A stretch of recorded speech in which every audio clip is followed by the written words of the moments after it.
네, 135 스피드 전략 이어갑니다. 오늘은 이 시간 SK증권 테헤란로 지점에 조윤석 과장 함께하겠습니다. 부장님 안녕하세요. 네, 안녕하십니까. 네, 안녕하세요.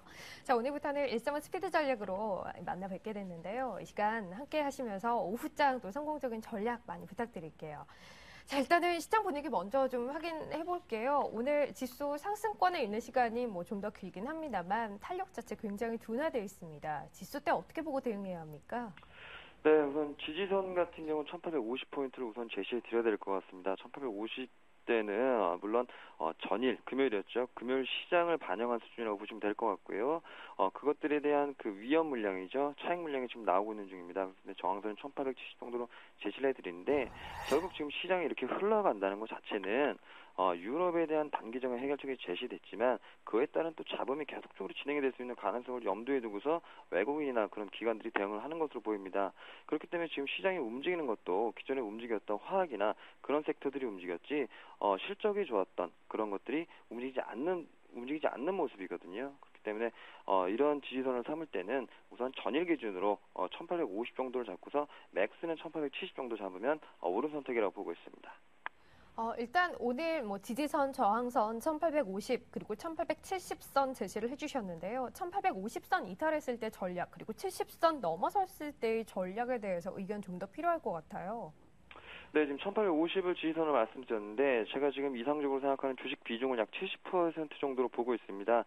즉 시장에 전체적으로 아직 그 발을 담그는 모습은 아니고요. 왜냐하면 지금 기대치로 올라갈 수 있는 환경은 조성이 되고 있습니다. 즉 20일 금리 인하가 나타날 수 있는 환경이 조성이 되고 있기 때문에 단기적인 유동성 랠리가 좀 나타날 수가 있는 상황입니다. 그렇기 때문에 70% 정도 말씀을 드렸던 거고요. 1850포인트가 오히려 무너졌을 때는 그런 유동성 효과를 기대를 해보고 오히려 주식 비중을 좀 더 늘려야 된다. 이렇게 말씀드리고 싶고 저항선인 1870 정도를 말씀드렸는데 1차적인 정책 효과 마무리가 1870 정도로 보고 있습니다. 그렇기 때문에 1870을 크게 오버퍼폼하는 순간은 주식 비중을 좀 늘려서 주식 비중을 50% 정도로 가져가는 게 옳지 않나 이렇게 말씀드리고 싶네요. 네, 알겠습니다. 자, 그럼 이제 빠르게 대응해 볼 수 있으면 종목들 좀 살펴보도록 할게요. 오늘 이 시각 현재 눈에 띄는 종목, 대응해 볼 만한 종목 어떤 거 골라주셨나요? 네, 시청자분들 좀 생소하실 수 있는 종목입니다. EMLSI라는 메모리 팹립 서치를 제가 소개를 한번 드리려고 합니다. EMLSI요? 네, 네, 어떤 기업입니까? 네, EMLSI 같은 경우는 메모리 팹립 서치라고 생각하시면 될 것 같고요. 기존에 고급 스마트폰 전략에 따라서 여러 가지 메모리들이 들어가고 있었는데 EMLSI 같은 경우 고급 스마트폰 쪽이 아니고 니치 마켓이죠. 저가나 중저가 핸드폰에 많이 들어가는 SRAM이나 C램을 생산하는 업체였습니다.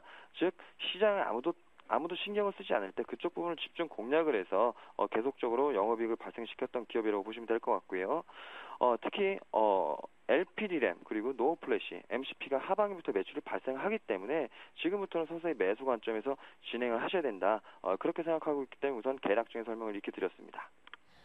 EMLSI 오늘 추천 종목으로 골라주셨어요. 보니까 오늘 닷새 만에 반등하고 있는데요. 지금 대응했을 때 저희 일단 목표로 삼고 있는 목표가는 3%입니다. 혹시 좀 더 길게 볼 수 있겠습니까? 네, 저는 개인적으로 지금 135 프로그램이기 때문에 3%로 정해드렸지만은 조금 더 길게 보시는 게 옳다고 보고 있고요. 단기적으로는 6,000원 정도 보셔야 될 것 같습니다. 그리고 장기적으로 지금 중저가 핸드폰 시장이 좀 더 확대될 경우 그리고 MCP나 아니면 노어 플래시 부분이 영업이익이 예상대로 진행이 될 경우에는 약 7,000원 정도까지 진행이 된다고 보시면 될 것 같습니다. 그렇기 때문에 현재 시장에서는 현재 시장에서 지금 보시는 것보다는 조금 강한 모습이라고 생각하시면 될 것 같습니다. 네, 좀 더 길게 봤을 때 6,000원 선 그리고 더 길게 본다면 7,000원까지도 무리 없어 보인다라는 의견이고요. 그 전에 저희 일단 목표로 하는 수익률은 3% 잡고 먼저 대응을 좀 해볼게요. 5,590원에서 매수 의견 드렸고요. 위로 3%, 5,760원까지 목표가 설정하겠습니다. 아래로 5,420원 손절가로 삼고 대응하도록 하고요. 과장님 마지막으로 좀 더 긴 기간 봤을 때 목표가 제시해 주셨는데요. 아래 위험관리 가격도 의견 주실 수 있을까요?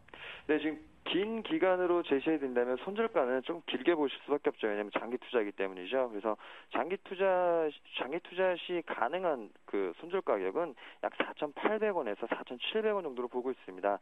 수급상 불합리한 상황이 나올 때도 그 정도를 깨지 않을 것으로 보고 있고요. 그렇기 때문에 그 수준이 깨지게 된다면 기업 문제나 아니면 시장이 심각하게 훼손이 된다고 보시면 될 것 같습니다.